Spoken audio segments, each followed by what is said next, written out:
People lived in Rome. They lived in other cities throughout the Roman Empire. They lived in towns and villages. Their lives followed patterns. These patterns repeated day after day. The patterns were ordinary. They were the patterns of daily life. Morning. The day began early. There were no alarm clocks. Light woke people. The sun rose. Light entered through windows. If there were shutters, they were opened. The light filled the room. People woke. This happened each morning. In a typical household, people slept in simple rooms. The rooms contained beds. The beds had wooden frames and mattresses. The mattresses were stuffed with straw or wool. Blankets provided warmth. The blankets were wool. When morning came, people rose from these beds. They folded the blankets. They prepared for the day. Wealthy households had slaves. The slaves woke early. They began their work before their masters woke. They prepared things. They lit lamps if needed. They brought water. They arranged items. When the master of the house woke, these preparations were already complete. Ordinary people did not have slaves. They woke and prepared things themselves. They attended to the same tasks. The tasks simply fell to different people. The tasks themselves were the same. People washed in the morning. Water was kept in basins. The water was cold unless it had been heated. Heating water required time and fuel. Therefore, most people washed with cold water. They splashed it on their faces. They washed their hands. This was sufficient for morning washing. Clothing was simple. Men wore tunics. A tunic was a simple garment, like a long shirt. It was made of wool or linen. The tunic was pulled over the head. It fell to the knees or below. A belt was worn around the waist. This was standard dress for ordinary men. Women also wore tunics.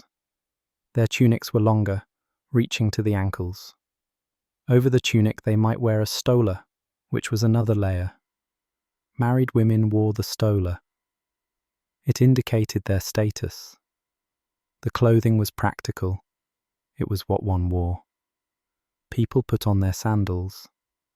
Sandals were the common footwear. They had leather soles and straps. The straps wound around the foot and ankle. The sandals were worn indoors and outdoors. They were simple and functional. Morning routines were completed. People were dressed. They were ready to begin the day's activities. This preparation happened each morning in similar fashion. Breakfast. Breakfast was light. Romans did not eat heavily in the morning. They ate simple foods. Bread was common. The bread was made from wheat or barley. It was baked in loaves. People broke off pieces of bread. They ate it plain or with olive oil. Some people ate dried fruit with their bread. Figs were common. Dates were also eaten. These fruits were sweet. They provided energy. A small amount was sufficient. Cheese was sometimes eaten at breakfast. The cheese was made from sheep's milk or goat's milk. It was simple cheese, not aged or complex.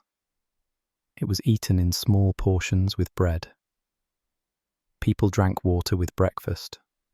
Some drank diluted wine. Wine was common in Roman culture.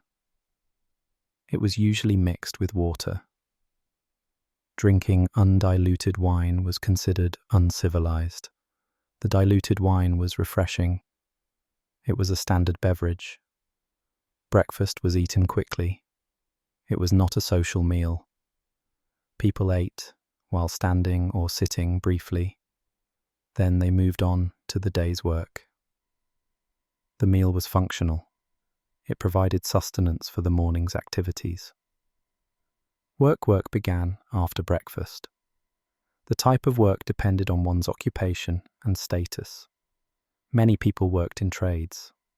They were bakers, potters, weavers, metal workers, leather workers.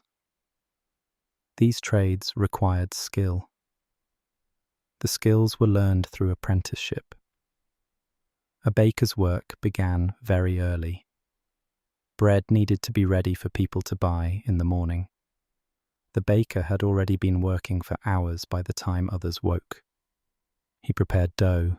He shaped loaves. He tended the oven. The oven was hot. The work was warm work, especially in summer. A potter worked with clay. He sat at a wheel. The wheel turned. He shaped the clay with his hands. The clay became vessels, bowls, cups, jars, plates. The vessels were functional. They were what people used daily. The potter made them steadily, one after another. The work was repetitive. It required attention, but not intense concentration. A weaver worked at a loom. The loom stood upright. Threads hung from it. The weaver passed the shuttle back and forth. The shuttle carried thread across the vertical threads. Gradually, cloth formed. The cloth grew slowly. Weaving took time. A piece of cloth required many hours of work. The weaver worked steadily through these hours. Shopkeepers opened their shops. Shops lined the streets in Roman towns. They were small spaces, open to the street. The shopkeeper arranged goods for display. Customers could see what was available. The shopkeeper waited for customers to arrive. Some customers came. The shopkeeper greeted them. They discussed what was needed. A transaction occurred or did not occur. The shopkeeper waited for the next customer. Farmers worked in fields outside the towns. They tended crops: wheat, barley, olives, grapes. The work varied by season. In spring they planted. In summer they maintained the crops and dealt with weeds. In autumn they harvested. In winter they prepared fields for the next season. The work was physical. It was done outdoors. Weather affected it. Slaves worked at whatever tasks their owners required. Some slaves worked in households, cooking, cleaning, serving. Some slaves worked in workshops, assisting with trades. Some slaves worked in fields. The work was not chosen by the slaves. It was assigned to them. They performed it because they were required to do so. Women who managed households had their own work. They supervised household activities if they had slaves. If they did not have slaves, they performed the activities themselves. They prepared food. They spun thread. They wove cloth. They made clothing. They cleaned. They managed supplies. The work was constant. There was always something that needed attention. Work continued through the morning. The morning was the productive time of day. People worked steadily. The work was neither exciting nor terrible. It was simply work. It needed to be done. People did it. Midday. Around midday, work paused. The sun was high. The day was warm, especially in summer. This was a natural time to rest. People sought shade. They rested from their labor. This pause was called the siesta, though that is a later word. The concept was the same. Midday rest. Some people returned home for this rest. Others rested where they worked. They sat in the shade. They closed their eyes. They allowed their bodies to recover from the morning's work. The rest lasted an hour or two. It was quiet time. The midday meal was also light. It was similar to breakfast. Bread, cheese, olives, perhaps some vegetables. The meal was simple. It was eaten without ceremony. It provided fuel for the afternoon. That was its purpose. After eating, people might doze. Sleep came easily in the warm afternoon. The body was tired from morning work. Rest was welcome. Some people slept deeply. Others simply rested with their eyes closed. Either way, the time passed quietly. The streets were less busy during midday. Shops might close temporarily. The public activity of the morning diminished. The town or city became quieter. This quiet lasted until the afternoon, when activity resumed. Afternoon work resumed in the afternoon. The same activities continued. The baker baked more bread. The potter shaped more vessels. The weaver wove more cloth. The pattern of the morning repeated. The work proceeded at the same pace. The afternoon was shorter than the morning. Work would end earlier than it began. As the day moved toward evening, people began to finish their tasks. They prepared to close their shops. They put away their tools. They cleaned their workspaces. These activities signaled the approach of day's end. Some people visited the public baths in the afternoon. The baths were an important part of Roman life. They were public buildings where people went to bathe and socialize. The baths were open to all, though men and women bathed at different times or in different areas. Entering the baths, a person paid a small fee. The fee was affordable for most people.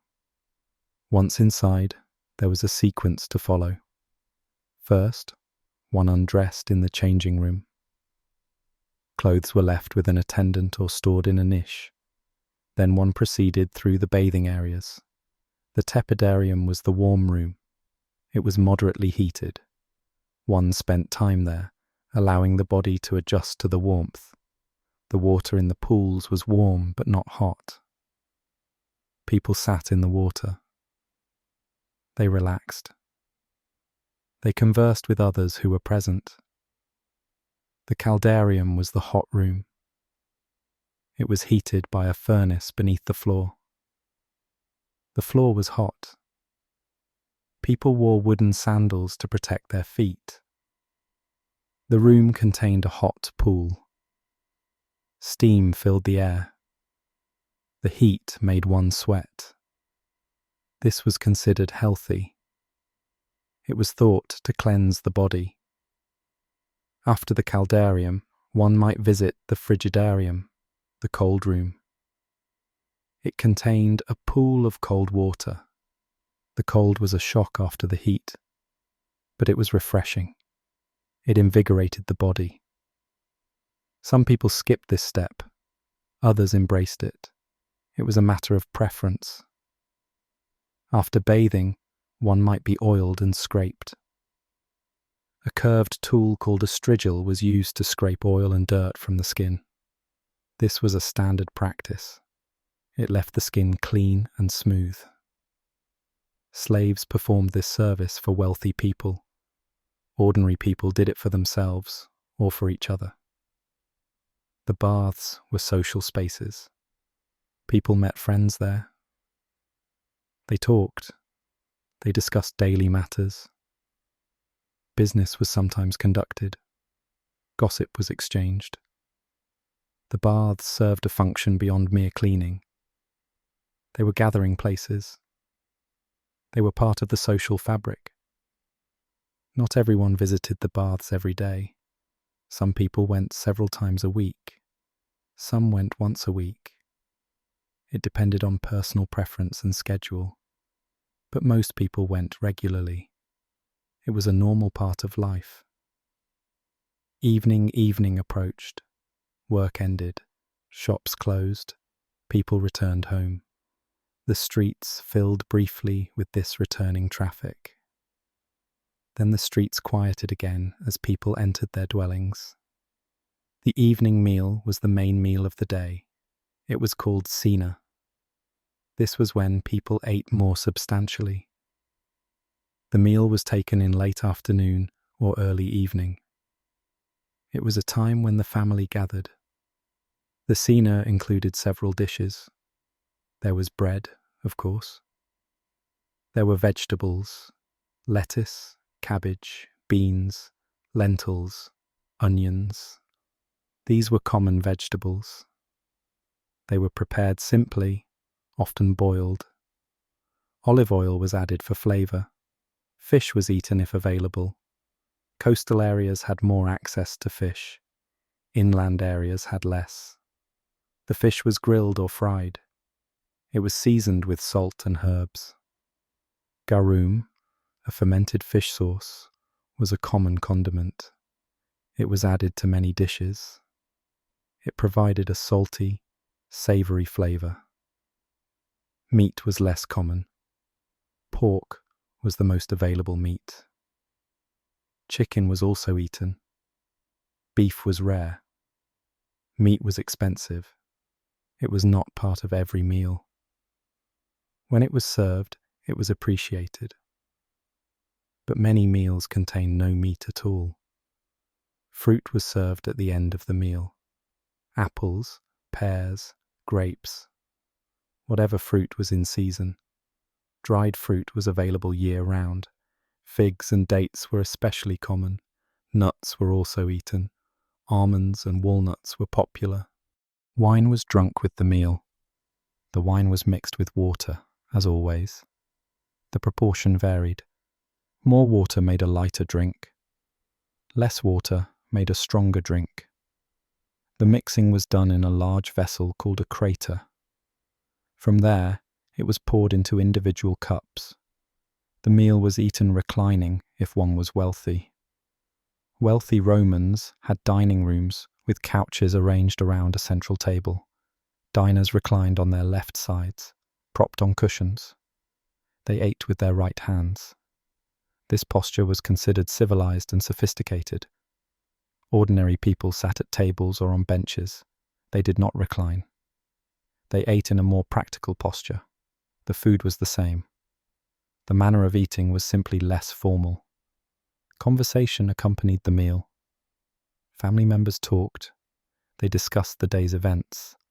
They made plans for the next day. Children were present. They listened and sometimes contributed. The conversation was ordinary. It was the kind of talk that happens in families. After eating, the evening continued. In summer, there was still light. People might sit outside. They might talk with neighbours. Children played in the streets. The air was cooler than during the day. It was pleasant to be outside. In winter, darkness came early. People stayed indoors. Lamps were lit. The lamps burned olive oil. They provided dim light. By this light, some activities continued. A woman might spin or sew. A man might repair a tool. Children might be given small tasks or told to sit quietly. Storytelling occurred in the evenings. Older family members told stories to younger ones. These might be stories of the family's history. They might be stories of gods and heroes. They might be simple tales meant to entertain or instruct. The stories were passed down this way, from generation to generation. Some people visited neighbours in the evening. They dropped by to talk. The visits were informal. People sat and conversed. They might share wine. The conversation was not about anything in particular. It was simply social interaction. It strengthened community bonds. Evening entertainment was limited. There were no electronic devices. There were no books for most people, as books were expensive and most people could not read. Entertainment was found in conversation, in storytelling, in simple games. Children played with simple toys, balls, hoops, dolls. Adults played board games.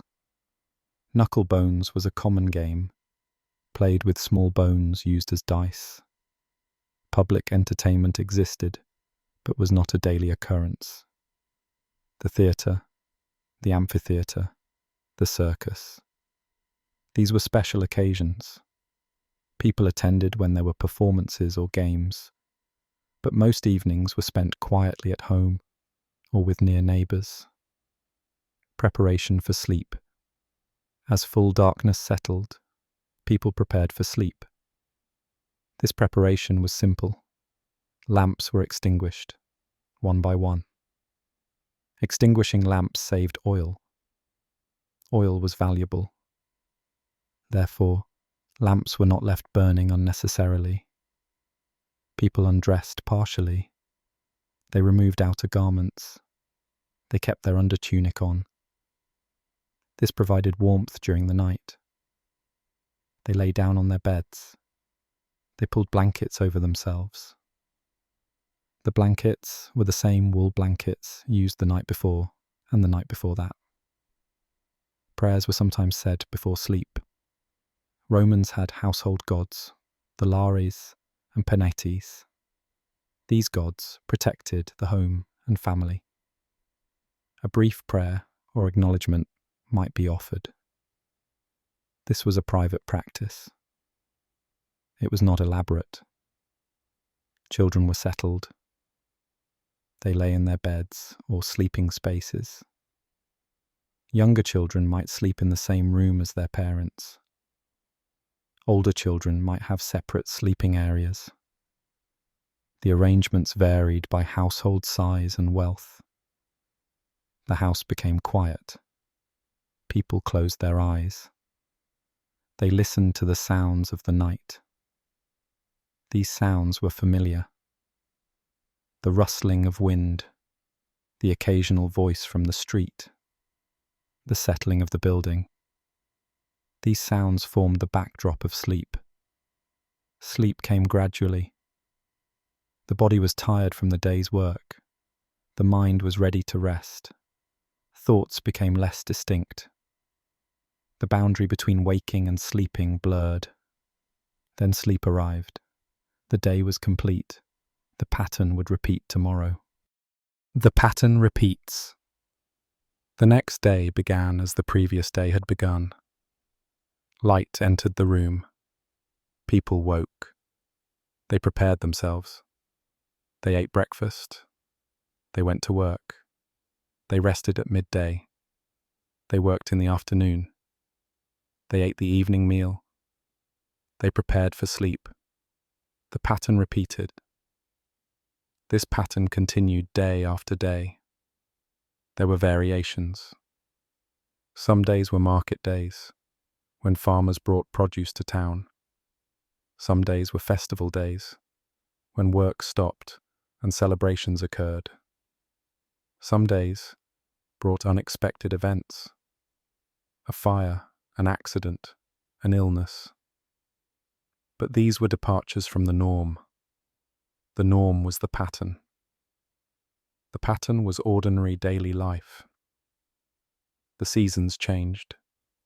In spring, the weather warmed. Farmers planted. In summer, the heat intensified. Work was harder. In autumn, the harvest came. There was abundance. In winter, cold arrived.